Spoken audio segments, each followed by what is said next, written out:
ನೀವಿನ್ನೂ ನಮ್ಮ ಚಾನೆಲ್ನ ಸಬ್ಸ್ಕ್ರೈಬ್ ಮಾಡಿಲ್ಲ ಅಂದರೆ ಈ ಕೂಡಲೇ ಸಬ್ಸ್ಕ್ರೈಬ್ ಬಟನ್ ಒತ್ತಿ ಹಾಗೆ ಪಕ್ಕದಲ್ಲಿರುವ ಬೆಲ್ ಐಕಾನ್ನ ಕ್ಲಿಕ್ ಮಾಡಿ. ಇದರಿಂದ ನಮ್ಮ ಹೊಸ ವಿಡಿಯೋ ಅಪ್ಡೇಟ್ಸ್ಗಳು ನಿಮಗೆ ಸಿಗುತ್ತೆ.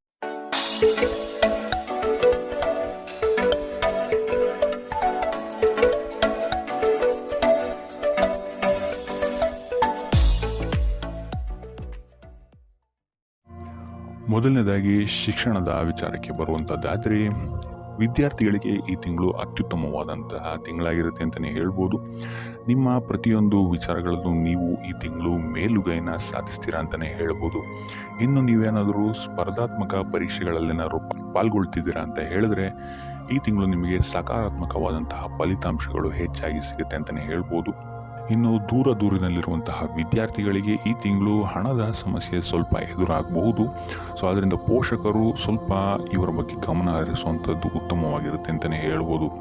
ಸೊ ಒಟ್ಟಾರೆಯಾಗಿ ಈ ತಿಂಗಳು ವಿದ್ಯಾರ್ಥಿಗಳಿಗೆ ಅತ್ಯುತ್ತಮವಾದಂತಹ ಫಲಗಳಿದೆ ಅಂತಲೇ ಹೇಳ್ಬೋದು.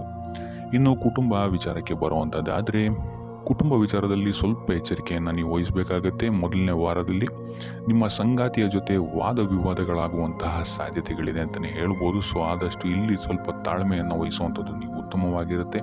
ತದನಂತರ ನಿಮಗಿಲ್ಲಿ ಸಂದರ್ಭಗಳು ಬದಲಾಗುತ್ತೆ ಅಂತಲೇ ಹೇಳ್ಬೋದು. ಸೊ ತದನಂತರ ನಿಮಗಿಲ್ಲಿ ಕುಟುಂಬದವರ ಜೊತೆ ನೀವು ಇಲ್ಲಿ ಹಬ್ಬದ ವಾತಾವರಣ ಹೆಚ್ಚಾಗಿರುತ್ತೆ ಅಂತಲೇ ಹೇಳ್ಬೋದು.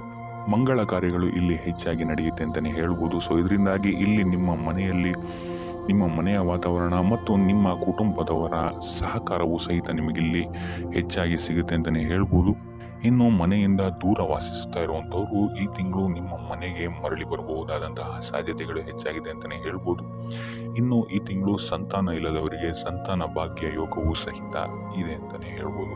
ಸೊ ಒಟ್ಟಾರೆಯಾಗಿ ಕುಟುಂಬ ವಿಚಾರದಲ್ಲಿ ಮೊದಲನೇ ವಾರವನ್ನು ಬಿಟ್ಟರೆ ಉಳಿದಂತೆ ನಿಮಗಿಲ್ಲಿ ಅತ್ಯುತ್ತಮವಾದಂತಹ ತಿಂಗಳಾಗಿರುತ್ತೆ ಅಂತಲೇ ಹೇಳ್ಬೋದು. ಇನ್ನು ಆರೋಗ್ಯ ವಿಚಾರಕ್ಕೆ ಬರುವಂಥದ್ದಾದರೆ ಆರೋಗ್ಯ ವಿಚಾರದಲ್ಲಿ ಸ್ವಲ್ಪ ಎಚ್ಚರಿಕೆಯನ್ನು ವಹಿಸಬೇಕಾಗುತ್ತೆ ನೀವು. ಹವಾಮಾನ ವೈಪರೀತ್ಯದಿಂದ ಇಲ್ಲಿ ನಿಮಗೆ ಆರೋಗ್ಯಕ್ಕೆ ಸಂಬಂಧಿಸಿದಂತಹ ಬಾಧೆಗಳು ಉಂಟಾಗಬಹುದು. ತಲೆಭಾರ, ಜ್ವರ, ಕಫ ಇಂತಹ ಸಮಸ್ಯೆಗಳು ನಿಮಗಿಲ್ಲಿ ಸ್ವಲ್ಪ ತೊಂದರೆಯನ್ನು ಕೊಡುತ್ತೆ ಅಂತಲೇ ಹೇಳ್ಬೋದು. ಸೊ ಯಾವುದೇ ರೀತಿಯಾದಂತಹ ಚಿಂತೆಯನ್ನು ತಗೊಳ್ಳುವಂತಹ ಅವಶ್ಯಕತೆಗಳಿಲ್ಲ. ಆದಷ್ಟು ವೈದ್ಯಕೀಯ ಸಲಹೆ ಮತ್ತು ಸಹಕಾರವನ್ನು ಪಡೆಯುವಂಥದ್ದು ನೀವಿಲ್ಲಿ ಉತ್ತಮವಾಗಿರುತ್ತೆ ಅಂತಲೇ ಹೇಳ್ಬೋದು. ಇನ್ನು ನೀವೇನಾದರೂ ದೀರ್ಘಕಾಲೀನ ರೋಗಗಳಿದ್ರೆ ಸ್ವಲ್ಪ ಎಚ್ಚರಿಕೆಯನ್ನು ವಹಿಸಿ. ಇಲ್ಲಿ ನಿಮಗೆ ನರಕ್ಕೆ ಸಂಬಂಧಿಸಿದಂತಹ ಸಮಸ್ಯೆಗಳು ಸ್ವಲ್ಪ ಬಾಧಿಸಬಹುದು. ಸೊ ಆದ್ದರಿಂದ ಔಷಧಿಗಳನ್ನು ತಗೊಳ್ಳೋದಲ್ಲದೆ ಅದರ ಜೊತೆಗೆ ಧ್ಯಾನವನ್ನು ಮಾಡುವಂಥದ್ದು ಸಹಿತ ನಿಮಗಿಲ್ಲಿ ಸ್ವಲ್ಪ ಉಪಶಮನವನ್ನು ನೀಡುತ್ತೆ ಅಂತಲೇ ಹೇಳ್ಬೋದು. ಇನ್ನು ಇದಲ್ಲದೆ ಆನುವಂಶಿಕ ನೋವುಗಳು ಸಹಿತ ನಿಮಗಿಲ್ಲಿ ಹೆಚ್ಚಾಗುತ್ತೆ ಅಂತಲೇ ಹೇಳ್ಬೋದು. ಸೊ ಆದ್ದರಿಂದ ಇದನ್ನೆಲ್ಲ ನಿರ್ಲಕ್ಷಿಸಕ್ಕೆ ಹೋಗಬೇಡಿ. ಆದಷ್ಟು ಮುನ್ನೆಚ್ಚರಿಕೆಯನ್ನು ತಗೊಳ್ಳುವಂಥದ್ದು ಉತ್ತಮವಾಗಿರುತ್ತೆ. 4ನೇ ವಾರದ ನಂತರ ನಿಮಗಿಲ್ಲಿ ನಿಮ್ಮ ಆರೋಗ್ಯ ವಿಚಾರದಲ್ಲಿ ಸ್ಥಿತಿಗತಿಗಳು ಸ್ಥಿರವಾಗುತ್ತೆ ಅಂತಲೇ ಹೇಳ್ಬೋದು.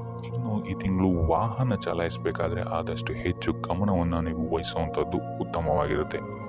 ಇನ್ನು ವೃತ್ತಿ ವಿಚಾರಕ್ಕೆ ಬರುವಂಥದ್ದಾದರೆ ವೃತ್ತಿ ರಂಗದಲ್ಲಿ ನಿಮಗೆ ಈ ತಿಂಗಳು ಅತ್ಯುತ್ತಮವಾದಂತಹ ಫಲಗಳಿದೆ ಅಂತಲೇ ಹೇಳ್ಬೋದು. ಈ ತಿಂಗಳು ನಿಮಗೆ ಉತ್ತಮ ಅವಕಾಶಗಳು ಸಿಗುತ್ತೆ ಅಂತಲೇ ಹೇಳ್ಬೋದು.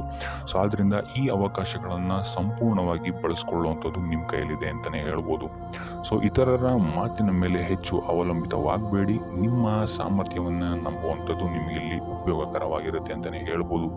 ಸೊ ಈ ತಿಂಗಳು ನಿಮಗೆ ಸಮಯಕ್ಕೆ ಸರಿಯಾಗಿ ಕೆಲಸಗಳೆಲ್ಲ ಮುಗಿಯುತ್ತೆ ಅಂತಲೇ ಹೇಳ್ಬೋದು. ನೀವು ಅಂದ್ಕೊಂಡಂತಹ ಕೆಲಸಗಳಲ್ಲಿ ನೀವು ಅಂದ್ಕೊಂಡಂತಹ ಯಶಸ್ಸು ನಿಮಗಿಲ್ಲಿ ಸಿಗುತ್ತೆ ಅಂತಲೇ ಹೇಳ್ಬೋದು.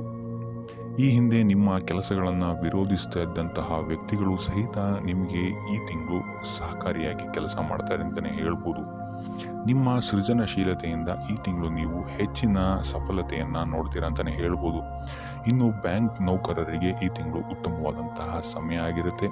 ಆದರೆ ಯಾವುದೇ ರೀತಿಯಾದಂತಹ ಹಿಂದೆ ಮುಂದೆ ಯೋಚಿಸದೆ ಮಾಡುವಂಥ ನಿರ್ಧಾರಗಳು ನಿಮ್ಮನ್ನು ತಪ್ಪು ದಾರಿಗೆ ಎಳ್ಕೊಂಡು ಹೋಗ್ಬೋದು. ಸೊ ಇದರಿಂದಾಗಿ ನಷ್ಟವೂ ಸಹಿತ ಆಗ್ಬೋದು. ಸೊ ಆದ್ದರಿಂದ ಯಾವುದೇ ರೀತಿಯಾದಂತಹ ಮುನ್ನೆಚ್ಚರಿಕೆಯನ್ನು ವಹಿಸಿ ಕೆಲಸಗಳನ್ನು ಮಾಡುವಂಥದ್ದು ಉತ್ತಮವಾಗಿರುತ್ತೆ ಅಂತಲೇ ಹೇಳ್ಬೋದು. ಸೊ ಇಲ್ಲಿ ನಿಮಗೆ ಕಾರ್ಯಕ್ಷೇತ್ರದಲ್ಲಿ ಸ್ವಲ್ಪ ಎಚ್ಚರಿಕೆ ವಹಿಸಿ ನಿಮ್ಮವರೇ ಸ್ವಲ್ಪ ತಿರುಗಿ ಬೀಳಬಹುದಾದಂತಹ ಸಾಧ್ಯತೆಗಳು ಹೆಚ್ಚಿದೆ ಅಂತ ಹೇಳ್ಬೋದು. ಸೊ ಇಂತಹ ಸಂದರ್ಭಗಳಲ್ಲಿ ನೀವು ಆದಷ್ಟು ತಾಳ್ಮೆಯನ್ನು ವಹಿಸುವಂಥದ್ದು ಉತ್ತಮವಾಗಿದೆ ಅಂತಲೇ ಹೇಳ್ಬೋದು. ವೃತ್ತಿರಂಗದಲ್ಲಿ ನಿಮಗೆ ಈ ತಿಂಗಳು ಶುಭ ಫಲಗಳೇ ಹೆಚ್ಚಾಗಿದೆ ಅಂತಲೇ ಹೇಳ್ಬೋದು. ಇನ್ನು ಆರ್ಥಿಕ ವಿಚಾರವನ್ನು ನೋಡುವಂಥದ್ದಾದರೆ ಆರ್ಥಿಕ ವಿಚಾರದಲ್ಲಿ ಈ ತಿಂಗಳು ಮಿಶ್ರ ಫಲ ಅಂತಲೇ ಹೇಳ್ಬೋದು. ಈ ಹಿಂದೆ ನೀವು ಮಾಡಿದಂತಹ ಹೂಡಿಕೆಗಳಿಗೆ ಈ ತಿಂಗಳು ಉತ್ತಮವಾದಂತಹ ಲಾಭ ನಿಮಗೆ ಸಿಗುತ್ತೆ ಅಂತಲೇ ಹೇಳ್ಬೋದು. ಆದರೆ ಯಾವುದೇ ರೀತಿಯಾದಂತಹ ಆತುರದ ನಿರ್ಧಾರಗಳನ್ನು ಈ ತಿಂಗಳು ತಗೊಬೇಡಿ. ಅದರಲ್ಲೂ ಹಣ ಮತ್ತು ನಂಬಿಕೆಯ ವಿಚಾರದಲ್ಲಿ ಎಂದೂ ರಾಜಿ ಆಗೋಕ್ಕೆ ಹೋಗಬೇಡಿ. ಸೊ ಯಾರನ್ನೋ ನಂಬಿ ನೀಡಿದಂತಹ ಹಣ ಈ ತಿಂಗಳು ನಿಮಗೆ ಸಿಕ್ಕಾಕೊಳ್ಬೋದು. ಸೊ ಅದರಿಂದ ಎಚ್ಚರಿಕೆ ವಹಿಸಿ. ಸಾಲ ನೀಡಬೇಕಾದ್ರೆ ಈ ತಿಂಗಳು ಸ್ವಲ್ಪ ಗಮನ ವಹಿಸುವಂಥದ್ದು ಉತ್ತಮವಾಗಿರುತ್ತೆ. ಇನ್ನು ನೀವೇನಾದರೂ ಸಾಲ ಪಡ್ಕೊಬೇಕು ಅಂತಿದ್ರೆ ಈ ತಿಂಗಳು ಉತ್ತಮವಾದಂತಹ ಸಕಾರಾತ್ಮಕವಾದಂತಹ ಫಲಿತಾಂಶ ನಿಮಗೆ ಸಿಗುತ್ತೆ ಅಂತಲೇ ಹೇಳ್ಬೋದು. ಇನ್ನು ನೀವೇನಾದರೂ ಹೊಸದಾಗಿ ಹೂಡಿಕೆಗಳನ್ನೇನಾದ್ರು ಮಾಡ್ತಾ ಇದ್ದೀರಾ ಅಂತ ಹೇಳಿದ್ರೆ ಹೆಚ್ಚಿನ ಗಮನ ವಹಿಸುವಂಥದ್ದು ಉತ್ತಮವಾಗಿರುತ್ತೆ. ಇಲ್ಲಿ ಸ್ವಲ್ಪ ನಷ್ಟಗಳಾಗುವಂತಹ ಸಾಧ್ಯತೆಗಳಿದೆ ಅಂತಲೇ ಹೇಳ್ಬೋದು. ಸೊ ಆದ್ದರಿಂದ ತಜ್ಞರ ಸಲಹೆಯನ್ನು ಪಡೆಯುವಂಥದ್ದು ಉತ್ತಮವಾಗಿರುತ್ತೆ. ಇನ್ನು ಪಾಲುದಾರಿಕೆ ವ್ಯವಹಾರಗಳು ಇಲ್ಲಿ ನಿಮಗೆ ಈ ತಿಂಗಳು ಲಾಭದಾಯಕವಾಗಿದೆ ಅಂತಲೇ ಹೇಳ್ಬೋದು. ಇನ್ನು ವ್ಯಾಪಾರ ವಿಸ್ತಾರಕ್ಕೂ ಸಹಿತ ಈ ತಿಂಗಳು ಉತ್ತಮವಾಗಿದೆ ಅಂತಲೇ ಹೇಳ್ಬೋದು. ಅದರ ಒಂದು ಹೆಚ್ಚಿನ ಹಣದ ನಿರೀಕ್ಷೆಯಿಂದ ಕೈಯಲ್ಲಿರುವಂತಹ ಹಣವನ್ನು ಕಳ್ಕೊಬೇಡಿ ಅಂತಲೇ ಹೇಳ್ಬೋದು. ಸೊ ಅದರಿಂದ ಸ್ವಲ್ಪ ಎಚ್ಚರಿಕೆಯನ್ನು ವಹಿಸಿ. ಮನೆ ನವೀಕರಣ ಅಥವಾ ಮನೆಯ ಬದಲಾವಣೆಗೆ ನೀವು ಖರ್ಚು ಮಾಡಬೇಕಾದಂತಹ ಸಾಧ್ಯತೆಗಳು ಬರ್ಬೋದು ಅಂತಲೇ ಹೇಳ್ಬೋದು. ಸೊ ಹಣದ ವಿಚಾರದಲ್ಲಿ ಸ್ವಲ್ಪ ಎಚ್ಚರಿಕೆ ವಹಿಸುವಂಥದ್ದು ಉತ್ತಮವಾಗಿರುತ್ತೆ ಈ ತಿಂಗಳು. ಇನ್ನು ಉಪಾಯ ವಿಚಾರಕ್ಕೆ ಬರುವಂಥದ್ದಾದರೆ ಲಕ್ಷ್ಮೀ ದೇವಿಯನ್ನು ಸ್ಮರಿಸುವಂಥದ್ದು ಅಥವಾ ಲಕ್ಷ್ಮೀ ದೇವಿಯ ಮಂತ್ರವನ್ನು ಪಠಿಸುವಂಥದ್ದು ನಿಮಗಿಲ್ಲಿ ಈ ತಿಂಗಳು ಬರುವಂತಹ ಕಷ್ಟಗಳಿಂದ ನಿವಾರಣೆಯನ್ನು ನೀಡುತ್ತೆ ಅಂತ ಹೇಳ್ಬೋದು. ಸೊ ಇದಾಗಿತ್ತು ಈ ತಿಂಗಳ ನಿಮ್ಮ ರಾಶಿ ಭವಿಷ್ಯ.